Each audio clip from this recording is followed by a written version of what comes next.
Muy buenos días a todos. Eh, Primero les agradecemos por estar conectados a esta actividad que hace parte de la educación continua de la universidad y del programa de cardiología de la Universidad de Antioquia. Mi nombre es Santiago Giraldo y el tema que hablaremos hoy se llama choque cardiogénico. Entonces empezaremos con el mismo. Para definirlo entonces, podemos decir que el choque cardiogénico es un estado de bajo gasto que resulta de hipoxia e hipoperfusión amenazante de la vida. Y la definición en los diferentes estudios clínicos ha sido diferente y lo mostramos en esta diapositiva.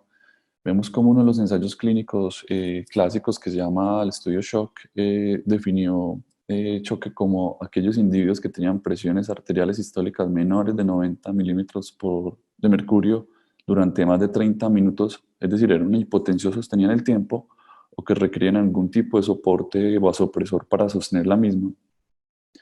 Y estas cifras tensionales se acompañaban de una hipoperfusión de órgano. Y miren entonces cómo definieron ellos en este estudio: hipoperfusión de órgano era presencia de gasto urinario inferior a 30 mililitros por hora, presencia de extremidades frías, o por variables hemodinámicas del catéter de arteria pulmonar, que en este estudio cerca del 80% de los pacientes tenían un catéter de arteria pulmonar.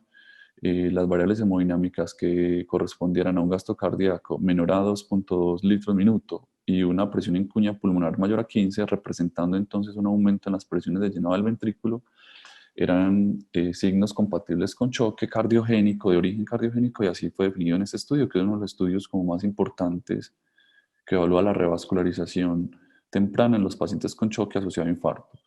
Vemos como otros estudios tienen definiciones similares, por ejemplo en el ABP, en el IABP Shock 2. Miren que de nuevo usaron la definición de presión arterial sistólica menor a 90 sostenida durante más de 30 minutos o uso de vasopresores para lograr que las presiones mejoren.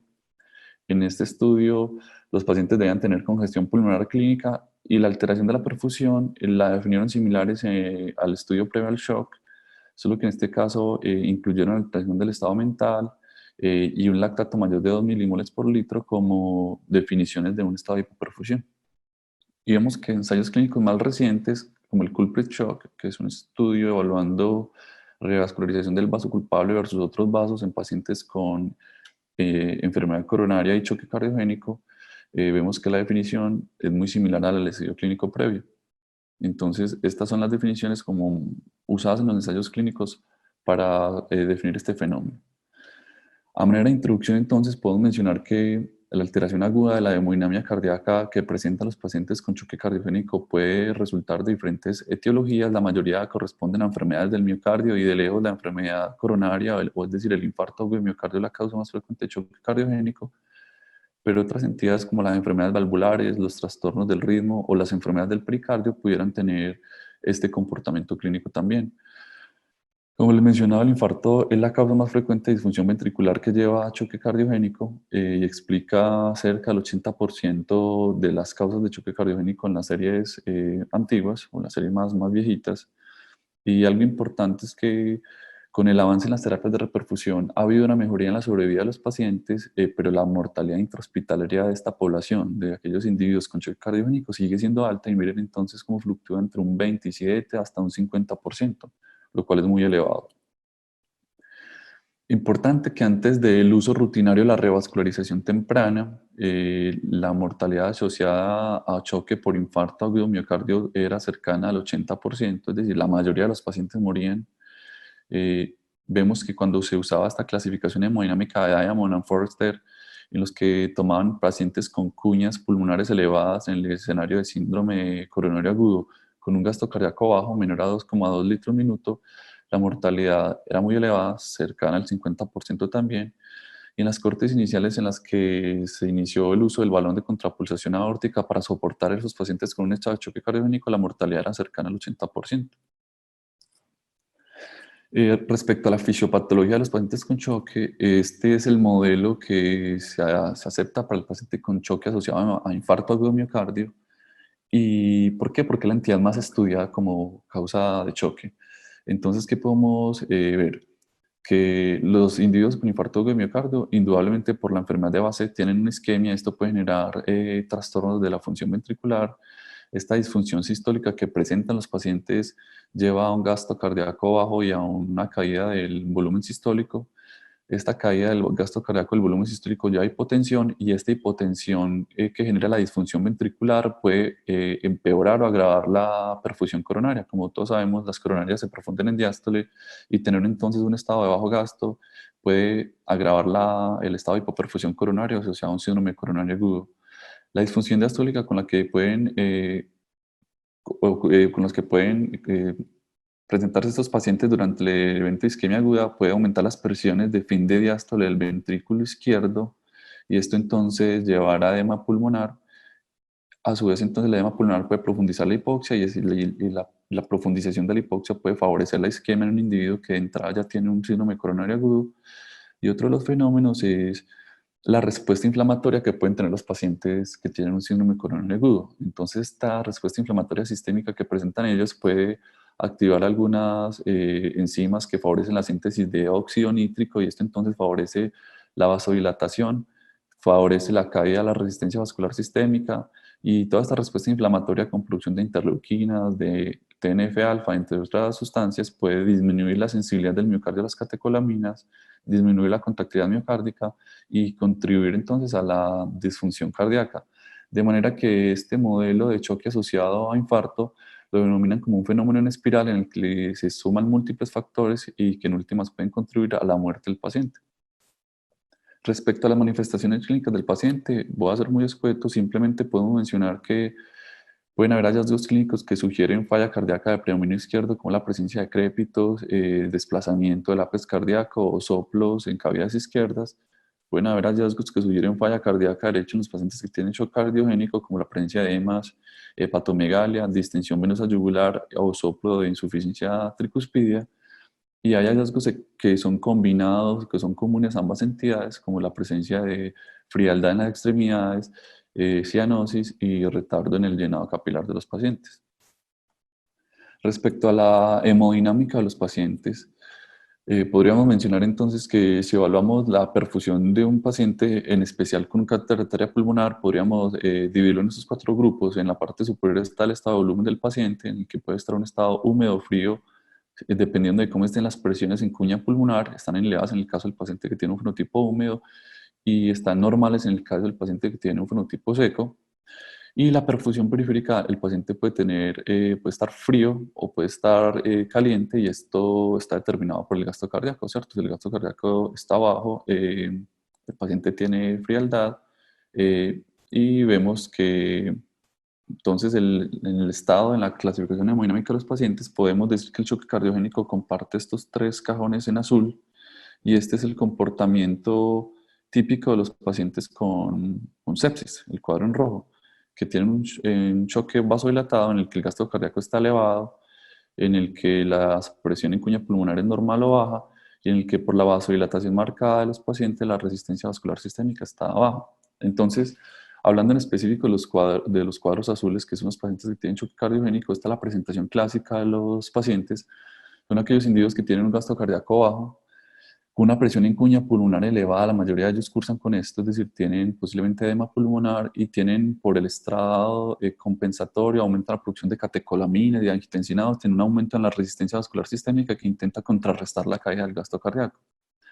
Vemos que hay pacientes que pueden tener un choque cardiogénico euvolémico, en el cual la presión en cuña pulmonar puede no estar elevada, y eso es importante porque hasta el 28% de los pacientes con choque cardiogénico asociado a infarto pueden tener este comportamiento, es decir, pueden no tener signos de edema pulmonar o crépitos, de manera que la ausencia de signos de congestión pulmonar no descarta que un individuo esté en choque cardiogénico, dado que existe este fenotipo de choque cardiogénico euvolémico. Hay pacientes que pueden tener un choque cardiogénico vasodilatado, o que tienen un comportamiento mixto, y posiblemente aquí entra a influir aquel estado proinflamatorio del choque, en el que hay pacientes que pueden tener tanto caída del gasto cardíaco por la disfunción ventricular, como caída de la resistencia vascular sistémica por la presencia de la respuesta inflamatoria sistémica o de una infección acompañando el choque cardiogénico. Estos individuos entonces tienen un comportamiento clínico diferente. Importante que pueden haber otros fenotipos de choque diferente a los de choque cardiogénico a los clásicamente descritos, Aquí en esta tabla mencionamos algunos importantes, como es el estado prechoque o aquellos individuos que tienen hipoperfusión con presiones arteriales normales. Y aquí vemos algunas variables hemodinámicas en estos individuos. Entonces, ¿qué es importante? Que en el estudio SHOCK, que fue uno de los estudios más grandes hablando si la reperfusión, la revascularización temprana en choque asociado a infarto mejoraba los desenlaces clínicos o no, el 5% de los pacientes tenían ese comportamiento. Eran individuos que tenían hallazgos clínicos de hipoperfusión, como alteración del estado mental y alteración del gasto urinario, pero tenían una presión arterial normal. Y como vemos, estos pacientes cuando se llevan a monitoreo por catéter arteria pulmonar tienen un gasto cardíaco bajo, dado por un índice cardíaco menor a 2.2, 2 litros minuto. ¿Y esto qué sugiere entonces? Que hay individuos que pueden tener una caída importante del gasto cardíaco, pero tener cifras tensionales normales y lo han denominado antes como un estado prechoque, y esto puede estar presente hasta en el 5% de los individuos. Importante que la mortalidad de estos pacientes, incluso con presiones arteriales normales, era muy alta, era cercana al 40%, lo cual sigue siendo muy elevado. Y esto muestra otro tipo de choque que posiblemente es menos frecuente también, y es el choque cardíaco por compromiso dominante del ventrículo derecho, en el que hay compromiso aislado del ventrículo derecho. Y eso usualmente lo vemos cuando hay infarto del ventrículo derecho. Esto se presentó hasta en el 5,4% de los pacientes del ensayo clínico SHOCK. Vemos que estos pacientes, como si cumplían con la definición de shock, tenían presiones arteriales bajas, cursaban con un índice cardíaco bajo menor a 2,2 litros minuto. Y algo importante es que el marcador de disfunción ventricular en este paciente es el aumento en la presión venosa central, ¿cierto? Entonces, mire que la presión venosa central de los pacientes con choque en el que predomina la disfunción ventricular derecha está elevada, y esto no ocurre en los pacientes que tienen un choque en el que el predominio del daño son las cavidades ventriculares izquierdas. Y cuando el compromiso es aislado del ventrículo derecho, la presión venosa central está elevada, pero miren cómo la cuña pulmonar, que representa la presión de fin de diástole del ventrículo izquierdo, está normal. Y pueden haber compromisos de ambos ventrículos.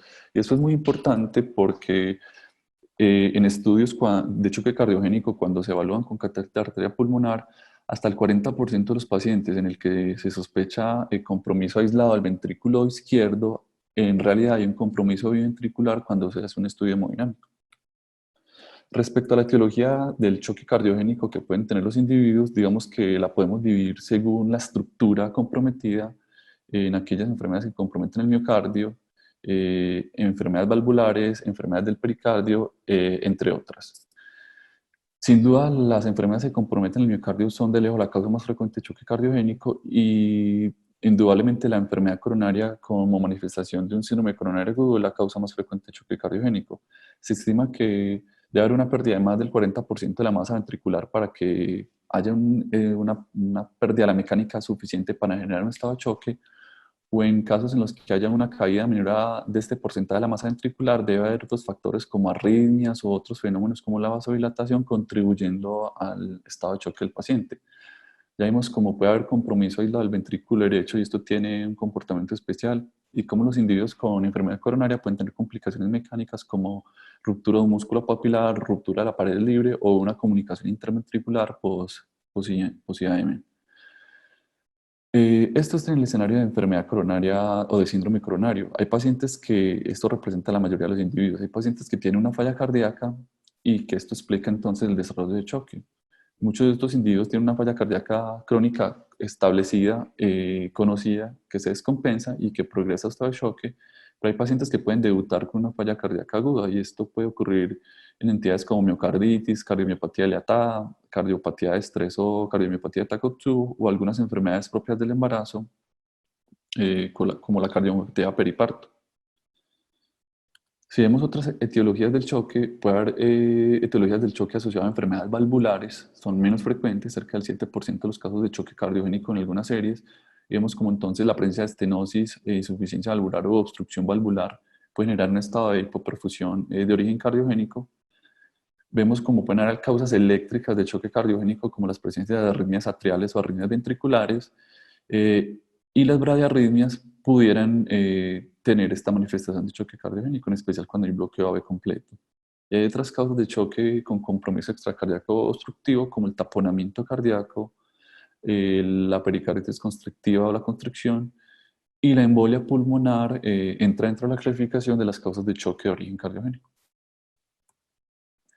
Esta tabla muestra en una cohorte publicada en el 2015 cuáles eran las causas de choque cardiogénico en esta población. Vemos entonces que en azul, en la gráfica está sombreada, cerca del 70% de los individuos de esta cohorte de choque cardiogénico tenían como causa o como explicación del choque un síndrome coronario agudo. Miren que la presencia de una falla cardíaca aguda, una falla cardíaca crónica agudamente descompensada explicaba cerca del 10 al 12% de los casos restantes, y miren cómo en amarillo la enfermedad valvular explicaba el porcentaje siguiente en orden decreciente de frecuencia. Y en este mismo estudio hacen un análisis de la sobrevida de los pacientes a 40 días y evalúan la sobrevida de los pacientes en azul, aquellos individuos que tenían una causa no coronaria, y en rojo aquellos pacientes que tenían como causa del choque una causa coronaria, es decir, un infarto agudo de miocardio. ¿Esto qué sugiere entonces? Que los pacientes que tienen choque cardiogénico asociado a etiologías isquémicas tienen un peor pronóstico que aquellos individuos que tienen un choque cardiogénico asociado a otras entidades como la presencia de una falla cardíaca descompensada, enfermedad valvular, entre otras entidades. Y esto es un análisis del estudio SHOCK que miraremos más adelante. El estudio SHOCK reclutó pacientes que tenían choque cardiogénico e infarto agudo de miocardio y los asignó a llevarlos de manera aleatoria a revascularización temprana o revascularización diferida. Y esto nos muestra en esta población de choque cardiogénico explicado por infarto agudo de miocardio, en esta población que explicó el choque. Entonces vemos que el 78% de los pacientes tenían choque cardiogénico por disfunción del ventrículo izquierdo. Miren que un 7% de esta población tenía choque cardiogénico por insuficiencia mitral aguda, posiblemente por ruptura músculo papilar. Miren que un 4% de los pacientes tenían choque cardiogénico por presencia de un defecto del septum interventricular en el contexto de un síndrome coronario agudo.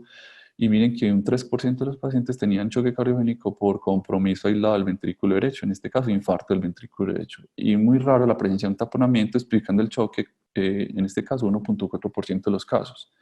Entonces esto muestra que en los pacientes que tienen choque asociado a infarto, la disfunción ventricular es de lejos la causa más frecuente y las complicaciones mecánicas son raras.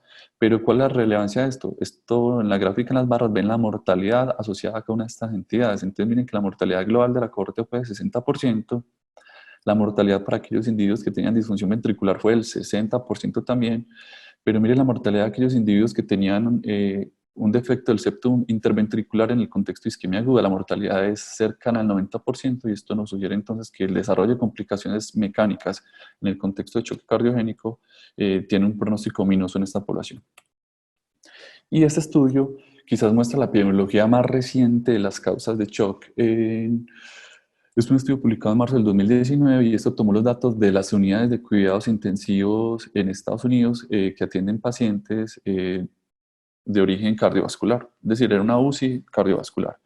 ¿Qué encontraron ellos en este estudio entonces? Que como causa del choque en las UCIs cardiovasculares para el 2019 en Estados Unidos, tomando 16 centros a lo largo del país, el choque cardiogénico explicaba el 66% de las causas de choque en esta población. Y cuando se evalúa qué explica las causas de choque cardiogénico de estos individuos, podemos ver que la presencia de infarto de miocardio con choque cardiogénico explicaba, en este caso, solo una tercera parte de los casos. Miren que habían un 28% de causas de choque cardiogénico de origen isquémico, las arritmias eran relevantes en esta corte, 17%, y habían individuos que tenían una cardiopatía isquémica sin un infarto agudo de miocardio establecido, simplemente eran descompensaciones de una cardiopatía isquémica previa. Entonces, miren que posiblemente cortes más recientes sugieren que el infarto agudo de miocardio como causa de shock puede ser menos frecuente, al menos en países desarrollados, y la descompensación de una cardiopatía isquémica previa o de cardiopatías no isquémicas posiblemente cobran más relevancia en el mundo actual como causa de choque cardiogénico.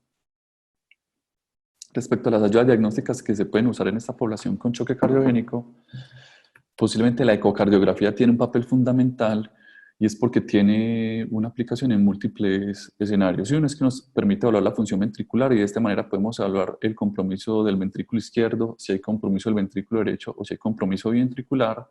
Nos ayuda a establecer la etiología del choque. Entonces, en el caso de los infartos agudos de miocardio, ayuda a evaluar la extensión del infarto y la presencia de complicaciones mecánicas asociadas al mismo, que ya vimos que el desarrollo de complicaciones mecánicas en el contexto de un infarto agudo de miocardio tiene un pronóstico muy malo. En el caso de la insuficiencia valvular o de los trastornos valvulares nos ayuda a definir la etiología y las consecuencias hemodinámicas de la enfermedad valvular y definir si estos pacientes requieren alguna intervención más avanzada.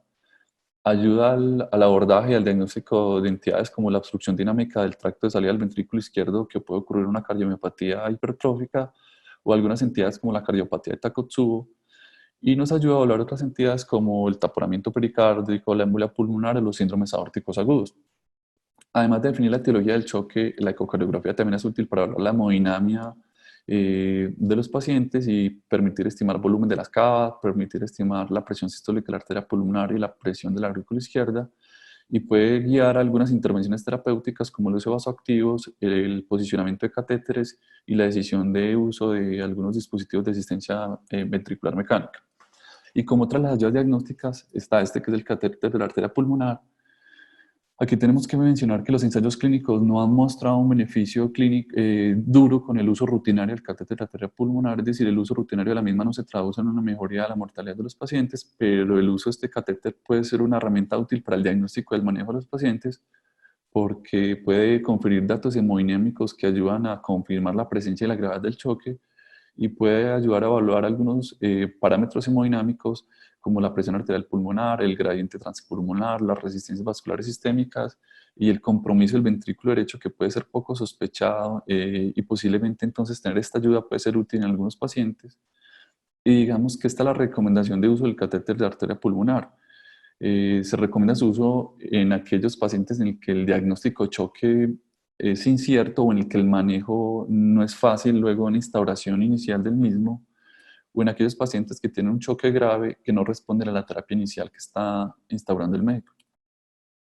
Y respecto al tratamiento de los pacientes con choque cardiogénico, entonces, como la mayoría de las causas de choque cardiogénico están asociadas a un infarto agudo de miocardio, lo primero que tenemos que hablar es sobre la revascularización de estos individuos. Y este entonces fue el estudio SHOCK que mencionábamos previamente, del cual derivaron al menos muchas de las definiciones y los estudios que conocemos de esta entidad.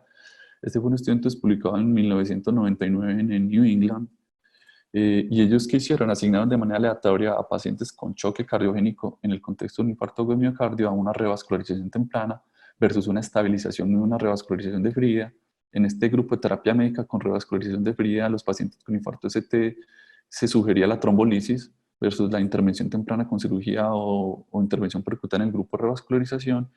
Y digamos que el desenlace primario de estos autores era evaluar la sobrevida a 30 días. ¿Qué encontramos entonces? Que la proporción de pacientes que estaban vivos a 30 días parecía ser mayor en el grupo que se revascularizaba tempranamente, y miren que pareciera ser mejor en el grupo de terapia médica, pero esto no logró una significancia estadística. Pero cuando los autores hacen un análisis a 6 meses, miren qué ocurre con la mortalidad a 6 meses de este paciente. Aquellos pacientes que llevan a revascularización temprana en el contexto de choque asociado a infarto tenían una mortalidad a 6 meses de 50%, versus aquellos pacientes que inicialmente eran manejados en el grupo médico que tenían una mortalidad muy superior del 63%, y esto sí logró una significancia estadística. De este estudio deriva entonces que en los pacientes con choque cardiogénico asociados a un infarto agudo de miocardio, la revascularización temprana es quizá la mejor intervención que pueden tener estos pacientes. Otras de las ayudas diagnósticas, de las intervenciones terapéuticas que pueden tener estos pacientes son el uso de vasopresores. Esta gráfica muestra entonces el efecto que pueden tener algunos vasopresores o inotrópicos sobre algunas variables clínicas, ¿cierto? Entonces, aquí está la resistencia vascular sistémica y aquí está el gasto cardíaco. Miren que hay algunos vasoactivos entonces que tienen mayor efecto sobre la resistencia vascular sistémica, por ejemplo, en este caso la fenilefrina, tiene mayor efecto sobre la resistencia vascular sistémica y quizás nulo efecto sobre el gasto cardíaco. Y miren que hay medicamentos como los inotrópicos, en este caso, por ejemplo, butamina, que tiene un efecto mínimo sobre la resistencia vascular sistémica o incluso puede favorecer la disminución de la resistencia vascular sistémica, pero tiene un efecto importante sobre el gasto cardíaco.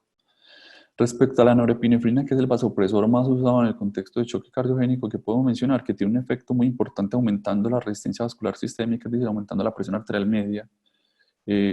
y tiene un efecto débil sobre el aumento en el gasto cardíaco.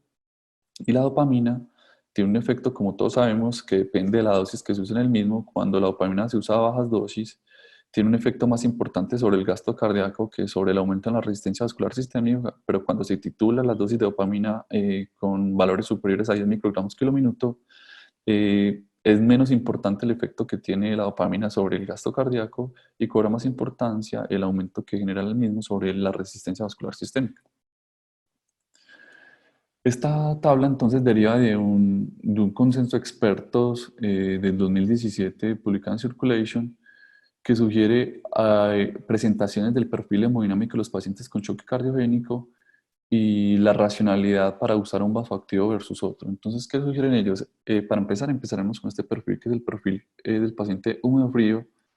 En este caso podría usarse norepinefrina, dopamina e inotrópicos. ¿Y qué sugieren ellos? Que porque esto tiene una racionalidad hemodinámica, estos pacientes que tienen este perfil húmedo frío tienen un índice cardíaco bajo y una alta resistencia vascular sistémica. En estos pacientes usualmente se sugiere usar norepinefrina como vasopresor inicial y luego de estabilización hemodinámica con el mismo pudiera adicionarse un inotrópico. Miren cómo algunos pacientes que tienen algún fenotipo, por ejemplo, aquellos pacientes que tienen un componente frío seco, que mencionamos que hasta el 28% de los pacientes pueden tener este, es decir, pueden tener choque cardiogénico en ausencia de edema pulmonar, tienen un comportamiento especial y es que en estos pacientes podrían usarse bolos pequeños de líquidos endovenosos porque esos pacientes pueden tener presiones de fin de diástole del ventrículo izquierdo bajas y podrían tolerar el uso de bolos para mejorar el estado de choque del paciente.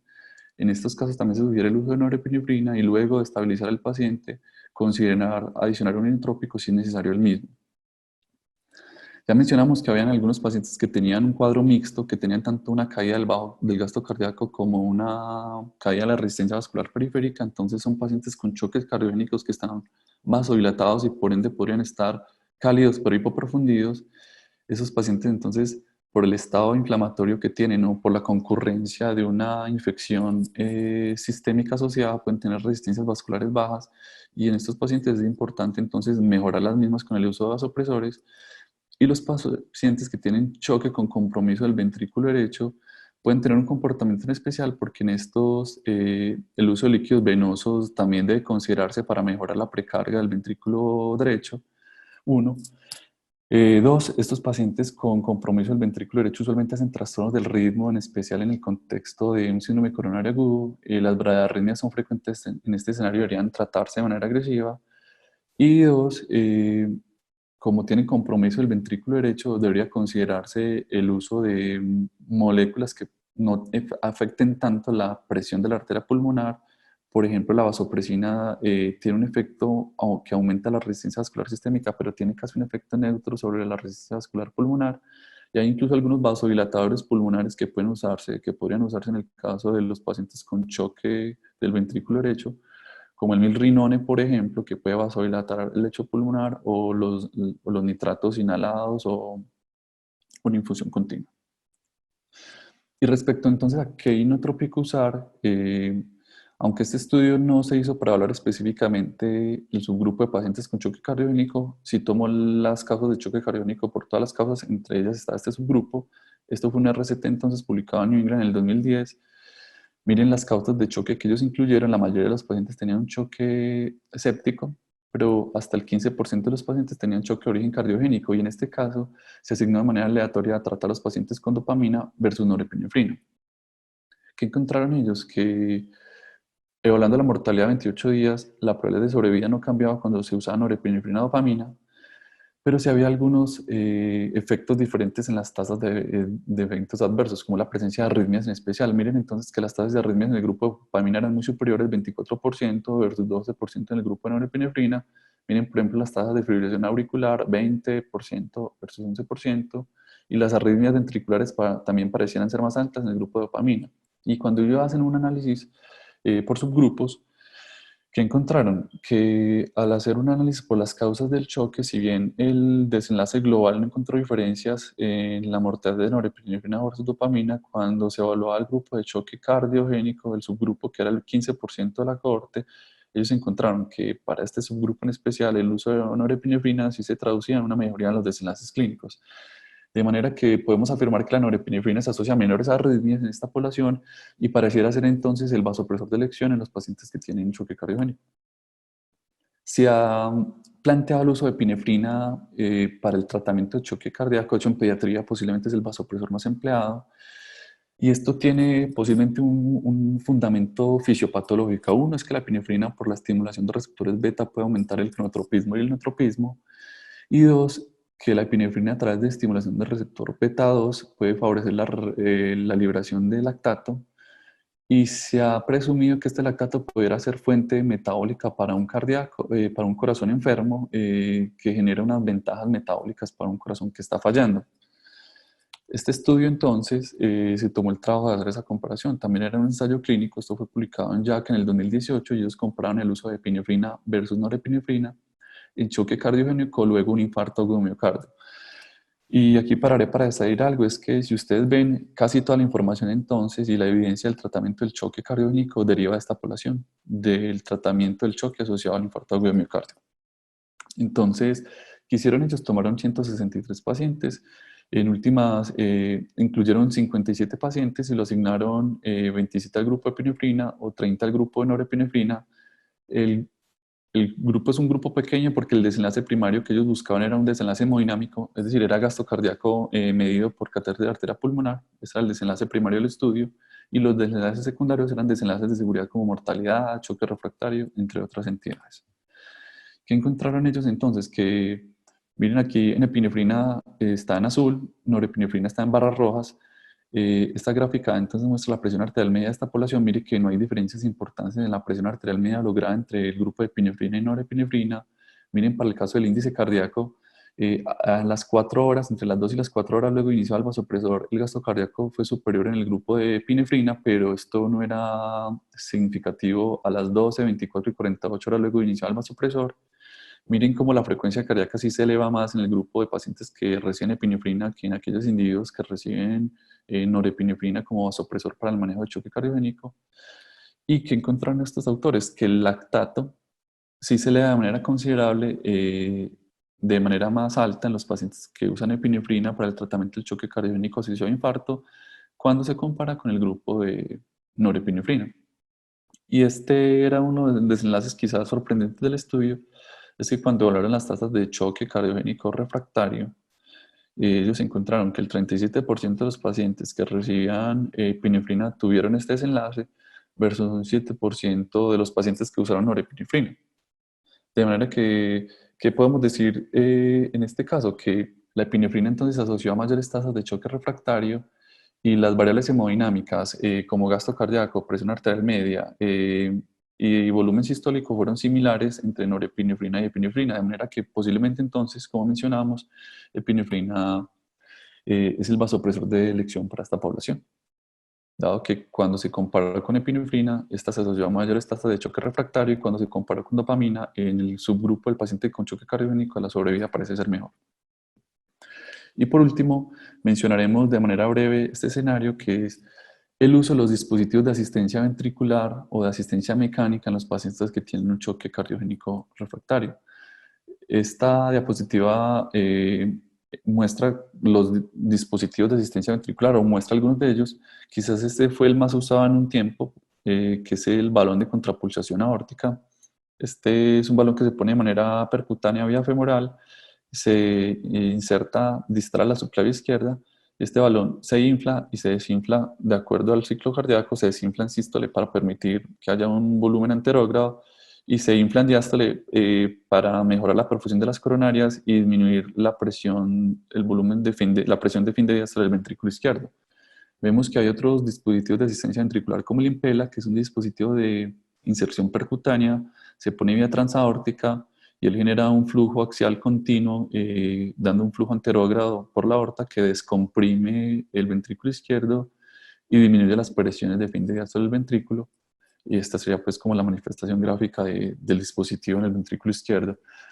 Y hay dispositivos, digamos que estos son ambos de inserción percutánea, y hay dispositivos, digamos que más complejos en la logística para implantarse, como es el Tandem Heart y el ECMO. En el Tandem Heart esto requiere una inserción percutánea, pero requiere una punción transeptal, es decir, debe haber una ruptura del tabique intraauricular para que haya drenaje del gasto cardíaco que llega a la aurícula izquierda, y posiblemente entonces lo hace un procedimiento más invasivo. Y en el ECMO, que es la máquina de circulación extracorpórea con oxigenación, se toma tanto una vía de acceso venoso como una de acceso vascular, y esto puede proveer entonces tanto oxigenación, porque hay una membrana externa que puede hacerlo, como soporte circulatorio si el paciente lo necesita. Esta diapositiva entonces resume algunas de las ventajas y las desventajas de los dispositivos de asistencia ventricular. Importante que en nuestro medio solo tenemos el balón de contrapulsación aórtica y el ECMO, y estos dispositivos de implantación percutánea como el Impella no están disponibles en Colombia y tienen un costo muy elevado, cercano en Estados Unidos a los $25.000. Entonces, vemos el mecanismo del balón de contrapulsación aórtica, importante, que puede generar un aumento en el gasto cardíaco, pero es débil el aumento en el gasto cardíaco. Entre 0.5 hasta máximo 1 litro minuto puede mejorar el gasto cardíaco un balón de contrapulsación aórtica. El tamaño del dispositivo es pequeño y esto puede insertarse rápidamente por vía percutánea. Desventajas de un balón de contrapulsación aórtica: que la mejoría del gasto cardíaco que genera es mínimo. Como el balón se tiene que sincronizar con el ritmo cardíaco, con el RR del paciente para inflarse y desinflarse dependiente del ciclo cardíaco, esto depende de que el paciente tenga un ritmo estable para que ocurra de manera adecuada. Y posiblemente este balón de contrapulsación aórtica tiene un mínimo efecto sobre la presión arterial y sobre los valores del lactato sérico. Como les mencionaba, algunos dispositivos, en este caso no disponible en Colombia, el Tandem Heart, genera un flujo mucho más alto, hasta 4 litros por minuto. Son dispositivos más difíciles de insertar porque tienen tamaños más grandes. Y muy importante que este dispositivo requiere una punción transeptal, lo cual lo hace un procedimiento de más riesgo. El Impella, que quizás es el dispositivo de corta duración más usado en Estados Unidos, dependiendo de si es un Impella 2.5 o un Impella 5, puede proveer entre 2,5 hasta 5 litros por minuto de gasto cardíaco. El Impella puede insertarse fácilmente de manera percutánea, pero tiene algunas peculiaridades: que puede tener mayor probabilidad de complicaciones vasculares porque requiere un acceso vascular más grande, y como hay un flujo continuo a través del dispositivo, puede haber hemólisis vascular por fragmentación mecánica de los glóbulos rojos. Y el ECMO, que aquí tenemos algunas unidades, en especial la clínica cardiovascular tiene mucha experiencia en el manejo de este tipo de intervenciones. Puede proveer un flujo elevado hasta 4 litros minuto, requiere accesos vasculares grandes, usualmente requiere entonces asistencia de un cirujano cardiovascular para canulación de algunos vasos. Provee un soporte robusto sobre el gasto cardíaco, puede proveer soporte ventilatorio en aquellos pacientes que tengan hipoxemia refractaria, no depende del ritmo como si ocurre en el caso del balón de contrapulsación aórtica, pero puede tener algunas complicaciones, como las complicaciones vasculares propias de las disecciones vasculares que requiere este dispositivo, y pudiera aumentar la sobrecarga paradójicamente del ventrículo izquierdo, de manera que hay pacientes que en choque cardiogénico, una vez inician ECMO, pueden tener deterioro o agravamiento de un edema pulmonar. Estas gráficas muestran, estas son unas gráficas presión-volumen del ventrículo izquierdo y muestran, esto es un ciclo cardíaco normal. Entonces, ¿qué ocurre en un ciclo cardíaco? Aquí ocurre el cierre de la válvula aórtica. Con el cierre de la válvula aórtica ocurre un fenómeno que llama la relajación isovolumétrica del ventrículo izquierdo. Miren que en este caso no hay cambios del volumen, pero sí caída la presión del ventrículo. Luego ocurre la fase de llenado ventricular en diástole, y en la fase A se cierra la válvula mitral y inicia la sístole ventricular, con esta fase ascendente, que es la fase de contracción isovolumétrica, y esta es la fase de eyección del ventrículo. Esto es lo normal entonces en un individuo. Miraremos entonces qué ocurre en aquellas personas que tienen un dispositivo de asistencia circulatoria.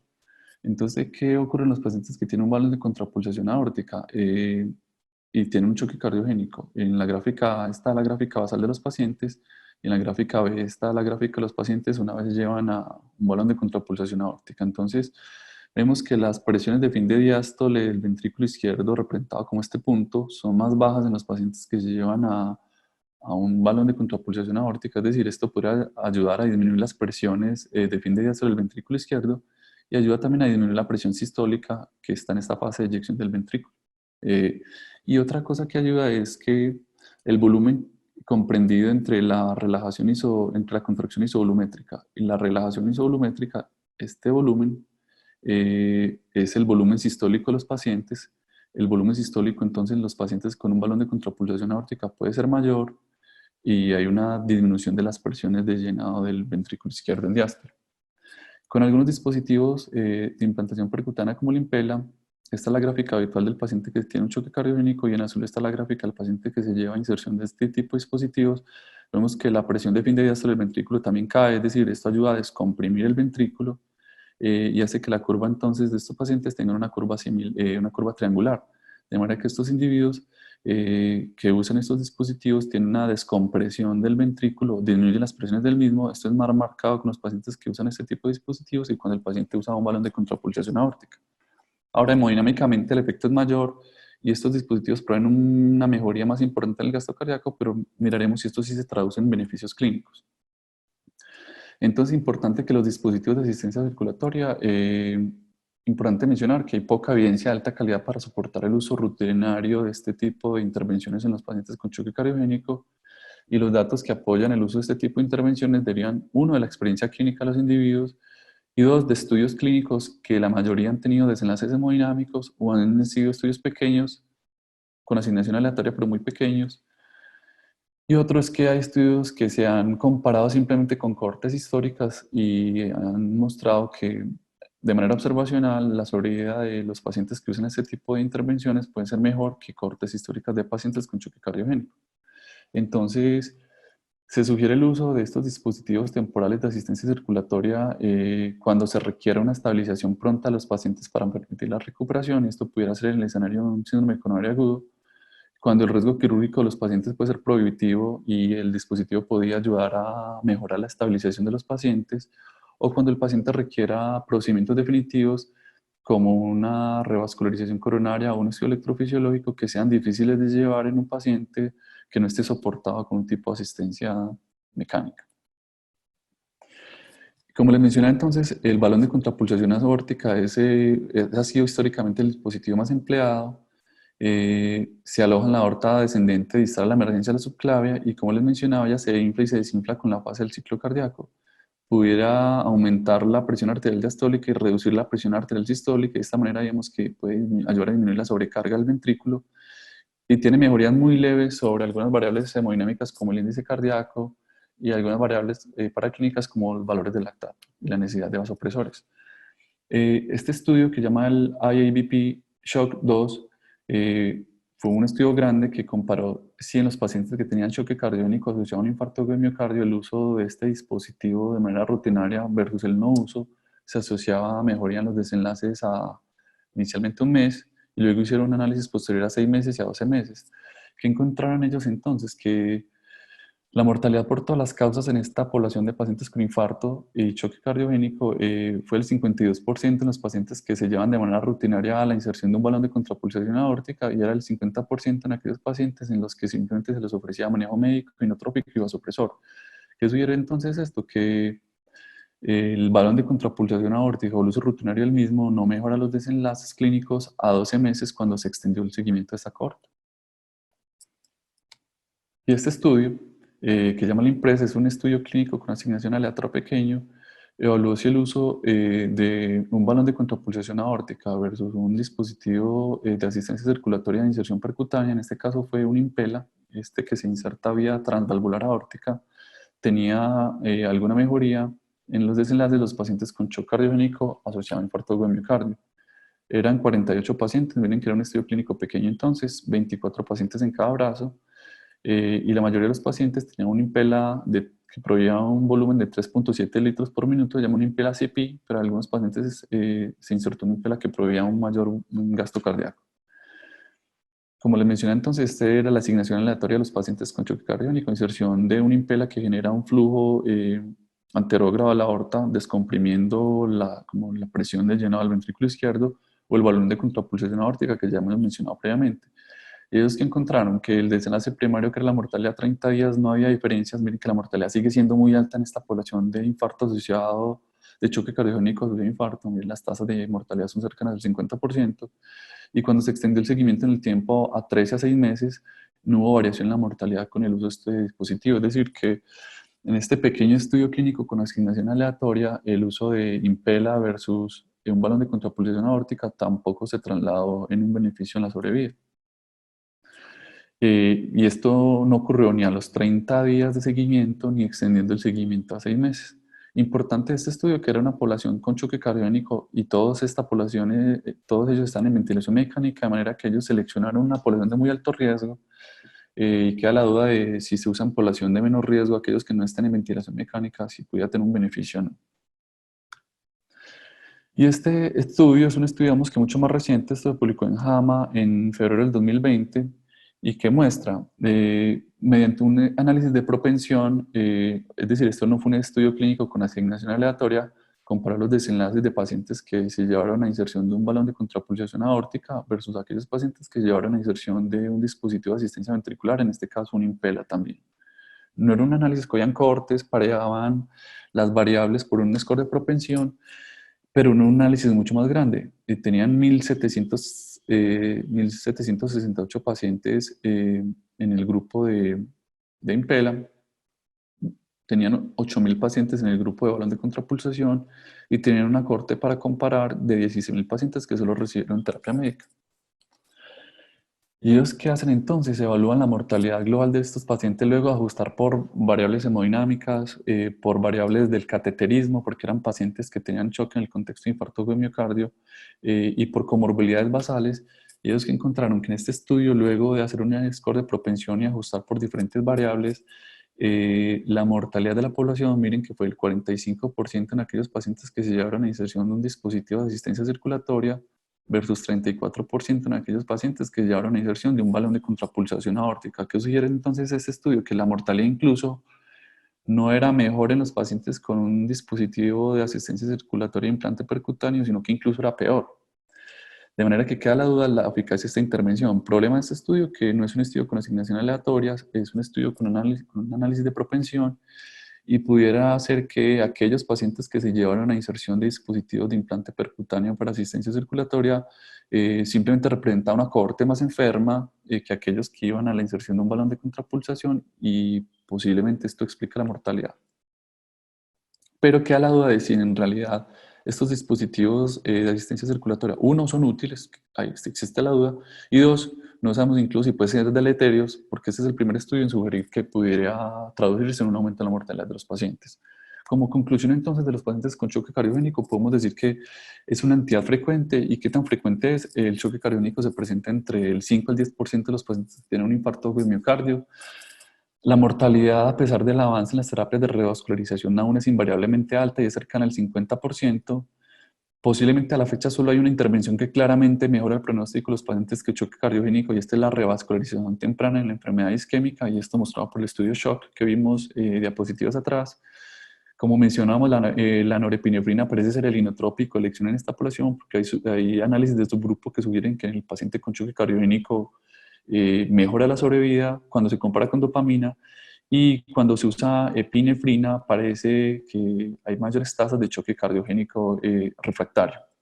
Y como mencionábamos en las diapositivas previas, es discutido a la fecha si el uso de dispositivos de asistencia ventricular son útiles en esta población, porque no hay un beneficio claro en la mortalidad con estas intervenciones.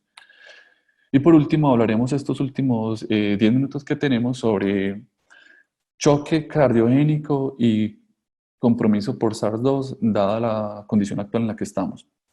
Entonces, ¿qué podemos mencionar para este escenario? Uno, que la infección por el SARS-CoV-2 puede generar alteración miocárdica por diferentes mecanismos. Uno puede ser por la hiperinflamación que genera la infección, que ya vimos que es uno de los marcadores de la misma, y que incluso los marcadores inflamatorios parecen tener un factor pronóstico en esta entidad. Dos, porque puede haber lesión miocárdica directa por el virus, y ya mostraremos que al menos hay un primer estudio que ya confirmó invasión viral al miocardio por el virus de SARS-CoV-2. Y tres, que la falla respiratoria y la hipoxemia que hacen estos pacientes por el SRA que presentan algunos de ellos, pues estas tres cosas conjugadas, tanto la enfermedad inflamatoria marcada con la disfunción ventricular que esta puede generar, como el daño miocárdico directo y la hipoxemia asociada al SRA, puede generar enfermedades clínicas como arritmias, favorecer el desarrollo de síndromes coronarios y favorecer o precipitar el desarrollo de falla cardíaca en esta población. Esta gráfica muestra algunas de las enfermedades cardiovasculares que podrían debutar en el escenario de la infección por SARS-CoV-2. Vemos que estos pacientes entonces aquellos pacientes que tienen una falla cardíaca previa pueden tener descompensación de la misma y esto puede ser exacerbado por la infección por SARS-CoV-2. Importante que estos pacientes como pueden tener alteraciones ventilatorias y alteraciones circulatorias por la falla cardíaca preexistente pueden ser más difíciles de monitorizar y debería considerarse en ellos una monitoría invasiva si no hay una mejoría inicial con el manejo guiado. Y otro de los aspectos importantes es que ya todos saben que se ha propuesto con una evidencia baja el uso de algunos medicamentos que podrían tener efectos adversos sobre algunos fenómenos como la repolarización de los pacientes, prolongar el QT y favorecer el desarrollo de arritmias. El choque cardiogénico asociado a la infección por SARS-CoV-2 está descrito. Y como mencionamos, la disfunción miocárdica que pueden tener esos pacientes puede ser por infección directa del virus o puede ser secundaria a la tormenta de citoquinas por la respuesta inflamatoria marcada que hacen esos pacientes. El ECMO se ha usado en esta población y el ECMO, aunque inicialmente se ha usado un ECMO venovenoso, en este caso se usa como soporte respiratorio en el caso de SRA con hipoxemia refractaria. Cuando los pacientes hacen compromiso circulatorio, el ECMO puede pasarse a un ECMO venoarterial para proveer tanto soporte ventilatorio como soporte circulatorio cuando está indicado. Entonces miraremos algunas particularidades de esto. Este es uno de los casos reportados. ¿Por qué son casos? Porque no hay una cohorte de choque cardiogénico en infección por SARS-CoV-2 a la fecha. Son reportes de casos lo que obtenemos y eso les mostraré entonces. Este caso clínico se publicó el 3 de abril en Circulation. Era un hombre de 38 años que tenía antecedente de diabetes mellitus. Él consultó por una semana de tos, dolor pleurítico y disnea y en una radiografía de tórax fue evidente la presencia de opacidades bilaterales y una PCR en tiempo real para SARS-CoV-2 fue positiva. Importante entonces, mire que el paciente inició con síntomas respiratorios. En las siguientes 6 horas él hizo un deterioro respiratorio muy rápido, requirió intubación orotraqueal y a él se le tomó una ecocardiografía basal que mostró que tiene una función ventricular normal. El paciente tuvo una pobre progresión y a pesar de la sedación y de la parálisis para favorecer el acoplamiento ventilatorio, usando PIP muy alta y usando FI2 inspiradas muy altas, miren los gases arteriales de este paciente tenía una hipoxemia marcada a pesar de estas variables del ventilador. Entonces, en este paciente se optó por iniciar un ECMO venoarterial como un soporte respiratorio para favorecer la hipoxemia refractaria a la ventilación. Estos eran los hallazgos de la radiografía del paciente. Miren las opacidades bilaterales. En el ecocardiograma, excepto una taquicardia sinusal, no había hallazgos muy relevantes en el ecocardiograma inicial. Luego el paciente presenta un ritmo ventricular en el trazado electrocardiográfico y le toma una ecocardiografía nueva en la que encuentran que tenía dilatación del ventrículo izquierdo. Entonces, a este paciente en la nueva ecocardiografía que encontraron que el ventrículo ya está dilatado, que la FEBI que inicialmente fue normal ya había caído un 25% y que había asinesia a los segmentos medios del ventrículo. La troponina estaba elevada a 1340 en este caso y el paciente que se hizo una conversión de un ECMO venovenoso que provee solo asistencia respiratoria a un ECMO venoarterial para favorecer el soporte circulatorio en este paciente. Ellos que reportan en este caso que el paciente mejoró hemodinámicamente y se logró decanular. Entonces ellos que sugieren que este caso puntual, el paciente tenía una infección demostrada por SARS-CoV-2. Inicialmente tiene una función ventricular normal y luego hay un deterioro, presenta arritmia, dilatación del ventrículo y requiere una asistencia circulatoria mecánica para mejorar su estado hemodinámico. Y este es el único reporte a la fecha que ha mostrado la invasión directa por el virus.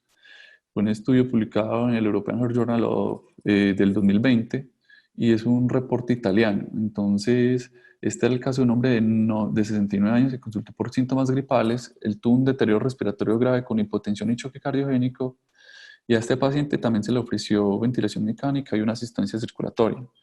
Importante que a este paciente, por el deterioro circulatorio del choque cardiogénico a rápida instauración, se lo llevó a la realización de una biopsia endocárdica in vivo, no como los análisis post-mortem que se han hecho en los pacientes que fallecen. Ellos sí reportan que había entonces un infiltrado inflamatorio en el miocardio, y cuando le hacen análisis por microscopía electrónica, ellos sugieren que si había presencia de partículas virales en el miocardio de este paciente que tuvo un choque cardiogénico y una infección demostrada por SARS-CoV-2. De manera que, aunque el infiltrado inflamatorio no es muy extenso en esta biopsia endocárdica, por microscopía electrónica se sugiere que la presencia del virus está allí. Y es quizás entonces el primer reporte que sugiere que, además de las otras entidades que pueden generar disfunción ventricular, como la tormenta de citoquinas y la hipoxemia grave en estos pacientes, podría haber un papel directo de la invasión viral en el desarrollo de los síntomas circulatorios de los pacientes. Aquí les mostraré entonces en algunas cortes qué tan frecuente es el reporte de choque. Miren, esto recopila 278 pacientes de diferentes cortes chinas. Miren que la mayoría de ellas tenía 138 pacientes y muestra algunos desenlaces clínicos. En especial les quería mostrar esto, era qué tan frecuente era el reporte de choque en esta población. Vimos que iba desde un 4% hasta un 8,7%. Y miren que el uso de ECMO como terapia de soporte se ha usado en cerca del 5% de los pacientes. En la mayoría de estos casos ha sido usado para soporte ventilatorio por ese área refractaria, aunque, como les he mostrado, algunos pacientes han tenido que hacer transición a un ECMO venoarterial para dar soporte circulatorio. Y esta tabla sale de las guías de Surviving Sepsis acopladas para SARS-CoV. Ellos que sugieren, dando un reporte más amplio de estudios que reportan el desarrollo de choque, vemos que puede ser tan corto como el 1%, y esto depende entonces de la gravedad y del tipo de población estudiada, como tan alto como un 35%. Y miren algunos datos como la presencia de lesión miocárdica definida como elevación de troponinas. Simplemente todos estos estudios han definido que una troponina mayor del percentil 99 cumple la definición de injuria miocárdica en este escenario, en que entonces la presencia de lesión miocárdica puede ser tan alta como el 23%, dependiendo de la cohorte que se evalúe. Importante de estos estudios, que la mayoría de ellos no hacen análisis por el tipo de choque y no nos dicen cuántos de esos choques son cardiogénicos. Ahora, este estudio nos muestra algo, y es, uno, cómo las troponinas son más altas en aquellos pacientes que mueren. Vemos en la gráfica de barras, digamos que amarilla, aquellos pacientes que murieron, y en verde aquellos pacientes que no. Miren cómo los valores de troponina son más altos en aquellos pacientes que fallecen, de manera que la troponina parece tener un factor pronóstico en esta población, al igual que los marcadores de inflamación como la interleuquina 6 y la proteína C reactiva, que digamos que esto está replicado en diferentes estudios a valores más altos de troponina y valores más altos de reactantes de fase aguda. Parece haber una mayor probabilidad de morir. Y esta gráfica de la izquierda, la gráfica que es la torta de barras, muestra que fue una pregunta que me hizo en algún momento y yo no supe responder, fue ¿de qué se mueren los pacientes con SARS-CoV-2? Entonces es muy importante o relevante el dato de este estudio, porque miren que la mitad se mueren de falla respiratoria, como es esperable, una infección cuyo foco parece ser el pulmón. Pero miren que un 33% de los pacientes tienen falla respiratoria con disfunción miocárdica o falla cardíaca asociada, e incluso un 7% de los pacientes tienen como causa de muerte un daño miocárdico primario, de manera que, si bien la mayoría de los pacientes que fallecen por esta entidad tienen un compromiso respiratorio, la contribución cardiovascular como causa de muerte no parece ser despreciable en esta población. Y esta corte la traía para mostrar algo, y es que la mayoría de los estudios simplemente mencionan choque de manera aislada. Esta corte de pacientes la segmenta en pacientes que sobrevivieron y pacientes que no sobrevivieron, y ellos sí nos dan un análisis sobre el tipo de choque. Entonces, ellos dicen, vea, el 20% de la cohorte total tuvo un shock séptico. Eh, Ningún paciente que sobrevivió había presentado choque, y de los pacientes que murieron, de los 38 pacientes que tenían choque, los 38 pacientes murieron en esta cohorte. Entonces, ¿qué es importante? Que es de los pocos estudios que atreve a darle un apellido a la etiología del choque, y en este caso los autores atrevieron a atribuir la etiología del choque a un choque de origen séptico. Y miren que en esta corte algunos pacientes, además de choque séptico, tenían falla cardíaca, como coexistiendo con la entidad. Pero la mayoría de los estudios en esta población de choque y SARS-CoV-2 no dicen qué tipo de choque fue el determinante del estado hemodinámico del paciente, y posiblemente entonces es difícil atribuirlo al compromiso cardíaco aislado o al compromiso inflamatorio sistémico dado por la enfermedad. Entonces, ¿qué podemos decir de este escenario? Que la presentación clínica de los pacientes que tienen infección por COVID-19 usualmente es una enfermedad respiratoria. Estos pacientes nacen SRA y pueden tener opacidades en virus mediado de hipoxemia que puede ser grave y puede ser refractaria a las terapias iniciales. Un cuadro similar puede ser presente en los pacientes que tienen edema pulmonar de origen cardiogénico, es decir, pueden tener cuadros iniciales similares, de manera que el uso de BNP y la ecocardiografía podrían ayudar a intentar diferenciar si un paciente tiene un choque por aumento en las presiones de llenado del ventrículo izquierdo o tiene un edema pulmonar por compromiso inflamatorio asociado a la SRA propia de la enfermedad. El uso del catéter de arteria pulmonar podría usarse en casos selectos cuando sea difícil definir qué tanto es SRA, qué tanto es compromiso del ventrículo izquierdo. Y como han visto, hasta el 5% de todas las cohortes han usado ECMO, veno-venoso para el soporte respiratorio y veno arterial en el caso de los pacientes que desarrollan choque refractario. Y por último, les traigo las recomendaciones de los pacientes de las guías de Surviving Sepsis acopladas para este escenario. Primero, para mencionar que todas estas recomendaciones, ninguna de las recomendaciones está basada en evidencia propia de la enfermedad, sino en estudios previos. Entonces, ¿qué sugieren? Que en los adultos que tienen enfermedad por COVID-19 y choque, ellos sugieren norepinefrina como el vasoactivo de primera línea, y eso está basado en los estudios que revisamos previamente, fuera de este escenario, que en aquellos adultos que tienen infección por COVID-19 y choque, ellos sugieren añadir vasopresina como segundo agente de elección en vez de titular la norepinefrina a dosis muy altas cuando no se logra una estabilización hemodinámica. Y respecto a la disfunción cardiovascular precisa y el tratamiento, esta es la única recomendación propia que hay, es que en aquellos pacientes que tienen infección por COVID-19 y evidencia de disfunción cardíaca persistente a pesar de la reanimación hídrica y el uso de vasopresores, ellos sugieren usar un inotrópico, en este caso sugieren dobutamina, sobre titular a dosis altas el vasopresor. De nuevo, ninguna de estas recomendaciones está basada en evidencias estudiadas para esta población. De manera que, como conclusión de este escenario, podemos decir que la presencia de choque en esta población de SARS-CoV-2 es variable. Según el estudio, puede ir de 7 a un 35%. Hay una pobre definición de la etiología del choque en los estudios, entonces es difícil atribuir este choque a una causa cardiogénica o a un origen séptico propio del estado inflamatorio de la enfermedad.